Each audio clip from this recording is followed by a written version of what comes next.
The sun was already starting to set as I stood by the huge window of my office, overlooking the bustling city below. Today had been a whirlwind. For 25 years, I'd been with this company, pouring every ounce of my dedication and sweat into my work. And today, it was going to pay off. I glanced down at the invitation lying on my desk. It was a sleek card, embossed with golden letters, John Miller, in recognition of 25 years of exemplary service. We are honored to present you with the Employee of the Quarter Century Award. Quarter century sounds fancy, doesn't it? A chuckle escaped my lips. I never thought I'd be at a job long enough to get such an award. My fingers lightly traced the edge of the card. I hadn't told Lisa yet. I wanted to surprise her. I imagined the proud look in her eyes, the way she'd hug me tight, whispering in my ear, "I always knew you were the best." We'd been through thick and thin, from the time when we could barely afford rent to now, living comfortably in our dream home. This award was as much hers as it was mine. A buzz from my phone pulled me out of my daydream. It was a reminder for the rehearsal for tomorrow's ceremony. "Can't be late for that," I murmured to myself, quickly gathering my things. The office was mostly empty by now. A few colleagues waved at me as I made my way out, congratulating me for my big day tomorrow. I smiled, nodding in appreciation. It felt good, this recognition. It felt earned. The drive home was smooth. Traffic was lighter than usual, and I found myself humming along to the radio. My plan was simple: get home, tell Lisa about the award, maybe even go out for a celebratory dinner. I'd been so wrapped up in work lately that we hadn't had much time together, just the two of us. As I turned into our street, something odd caught my attention. As I pulled into my street, an unusual sight caught my eye. A sleek, silver car with tinted windows. Not just any car, but one I recognized, Mr. Gray's car, my boss's car. Why would he be here? I pondered aloud. It wasn't like him to make house calls, and I definitely hadn't invited him over. Parking my car, a sense of unease took hold of me. I decided to check our home security system via my phone, only to find the cameras were off. Odd, I thought, Lisa never turns them off before entering the house. A memory flashed. I recalled an old video system I'd set up when we first moved in, more for fun than anything else, a hobby I picked up during one of my business trips. Deciding to check it before going inside, with every passing second, my heart pounded louder. Why was I so nervous? What was I expecting to find? I sat in my car, nervously fidgeting with the old laptop I'd kept in the trunk. Booting it up, I opened the video files from the old security system. My hands were clammy, my mind raced with 1,000 thoughts. The first few clips seemed normal. Lisa was in the garden, tending to her roses, her favorite pastime. It was calming to see her so engrossed in her world. But then, the timestamp showed the hour when I was deep in a meeting. Mr. Gray's car pulled into our driveway. He stepped out, looked around, before heading to the front door. Lisa greeted him, not with the cordial nod you'd give a colleague of your husband, but with a warm embrace. A cold shiver ran down my spine. They moved into the living room. Their conversation was muted, but their body language spoke volumes. They laughed, shared a bottle of wine, the same wine Lisa and I had been saving for a special occasion. At one point, they danced, her head resting on his shoulder, both lost in the music and in each other. It felt as though someone had punched me in the gut. This wasn't just a casual visit, this was intimate, personal. I closed the laptop abruptly, gasping for air. My mind refused to accept what my eyes had just seen. I drove aimlessly for what felt like hours, trying to process everything. Every memory, every sweet moment shared with Lisa was now tainted with doubt. Was our entire marriage a lie, or had something changed along the way? Seeking some solitude, I ended up at a small park, we used to visit when we were younger.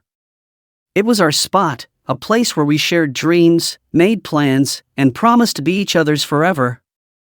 The irony wasn't lost on me. Sitting on a bench, I tried to recall any signs, any hints that might have indicated Lisa's change of heart. But all I remembered were the good times. Sure, we had our disagreements, but what couple didn't? Nothing that would warrant this kind of betrayal. My phone buzzed with a message from Lisa. "Hey love, where are you? I made your favorite for dinner. Hope you'll be home soon."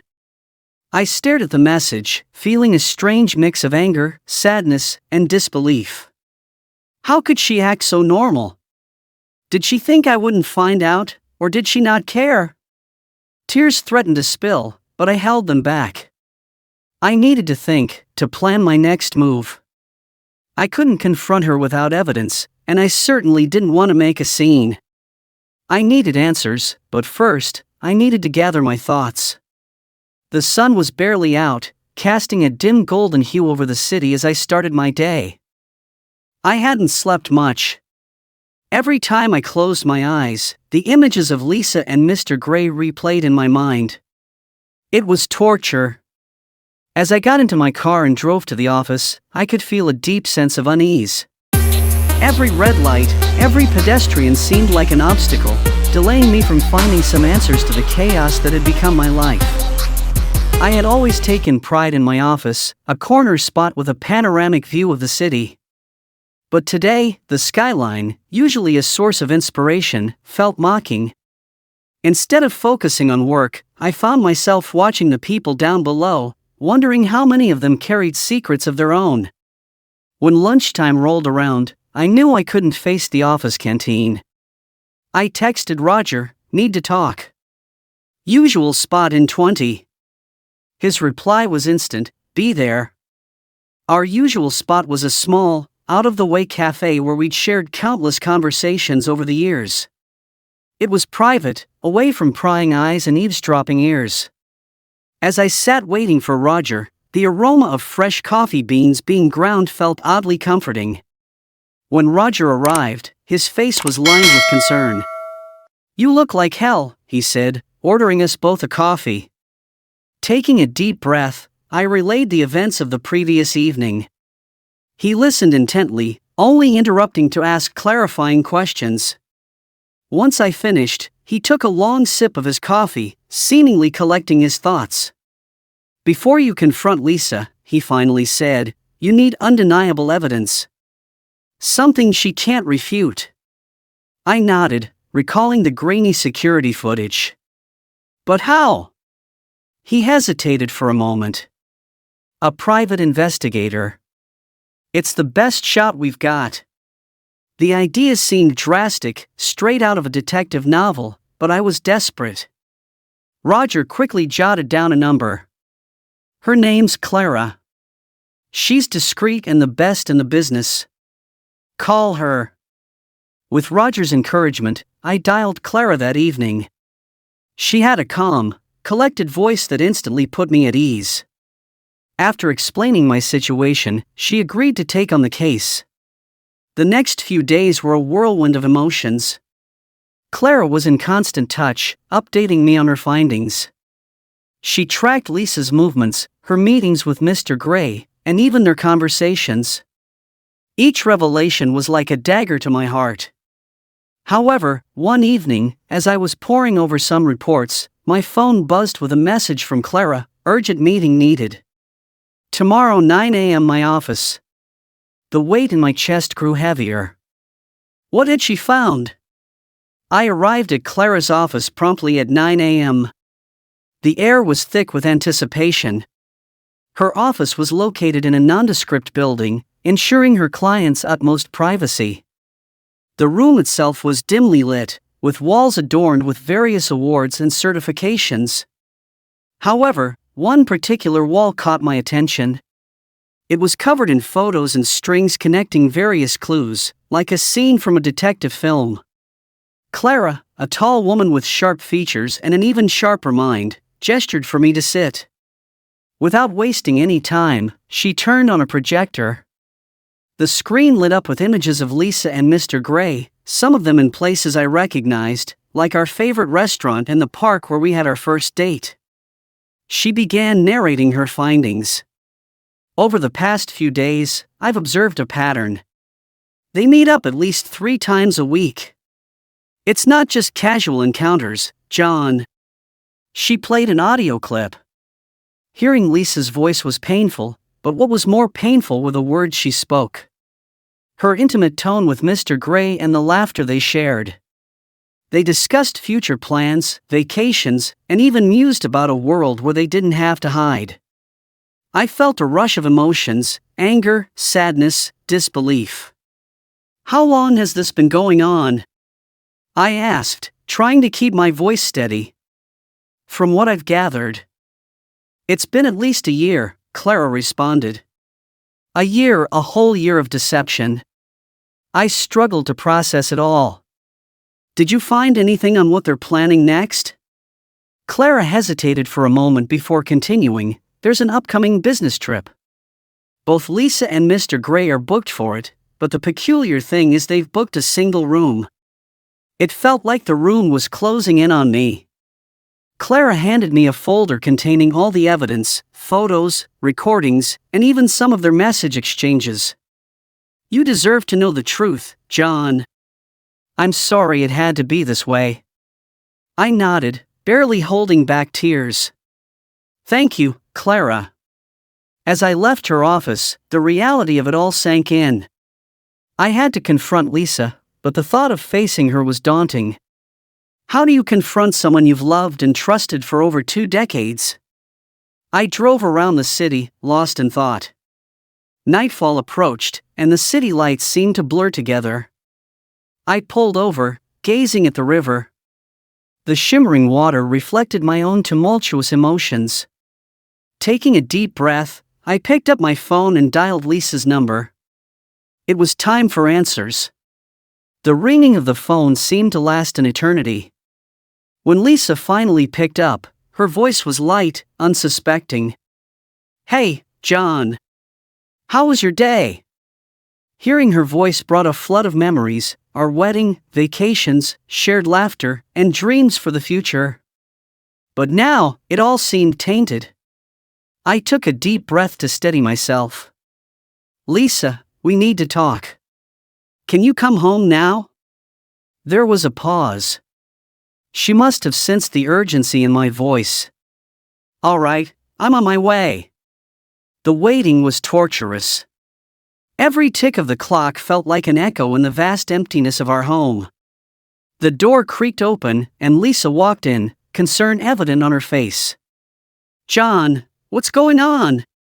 I spread out the evidence Clara had given me on the table, the photos, the audio recordings, the messages. Lisa's face turned pale as she took in the undeniable truth before her. Tears welled up in her eyes as she began, "John, but I raised my hand to stop her. Just tell me why, Lisa. After all these years, why?" She looked down, struggling to find her words. It started innocently. Business meetings turned into lunches, and then dinners. We found comfort in each other's company. I never meant for it to go this far, John, but over time, the line between friendship and something more blurred. I am so sorry. I could feel my heart shattering, but a strange calmness settled over me. We built a life together, Lisa. Shared dreams, made promises, and you threw it all away for a fleeting moment of happiness. She sobbed, "I know I messed up. I know there's no excuse for what I did. I wish I could turn back time. But some things, once broken, can't be fixed." The trust that was the foundation of our relationship had crumbled. "Lisa, I think we need to take some time apart. I need to process this, heal, and decide what's next." She nodded, tears streaming down her face. "I understand, John. I'll move out for a while." The following days were a blur. Lisa moved in with her sister, and I was left in our home, surrounded by memories of better times. Friends and family reached out, offering their support, but the loneliness was overwhelming. I decided to sell our home and start afresh. With every item I packed, I let go of a piece of the past. It was painful but necessary. I realized that sometimes the hardest part of moving on is accepting that the other person already did. The finality of signing the divorce papers was heart-wrenching but also marked a new beginning. I embarked on a journey of self-discovery, traveling, and meeting new people. And though the pain of betrayal never truly goes away, in time, it becomes a scar, a reminder of battles fought and lessons learned. After everything that's unfolded, I find myself standing at a fork in the road. The weight of the decision I need to make feels like a stone in my chest. You see, some say love is forgiving and that time can mend the deepest of wounds. Others argue that certain betrayals are unforgivable, leaving scars that never truly heal. My heart still aches when I think of Lisa. The love, memories, and years we shared can't simply be erased. I sometimes wonder if we can rebuild, start anew, and perhaps find a way back to each other. But then, the pain of her betrayal, the hurt I felt that day when I watched that footage, hits me like a tidal wave. You, dear listener, have been with me through this tumultuous journey, witnessing every raw emotion and every twist and turn. And so, I ask you, what do you think? Should I consider giving Lisa a second chance, believing in the power of love and forgiveness? Or do you think what she did was utterly unacceptable, a violation that no amount of time or remorse can mend? I eagerly await your thoughts. Your insight might just be the beacon of light I need in this storm.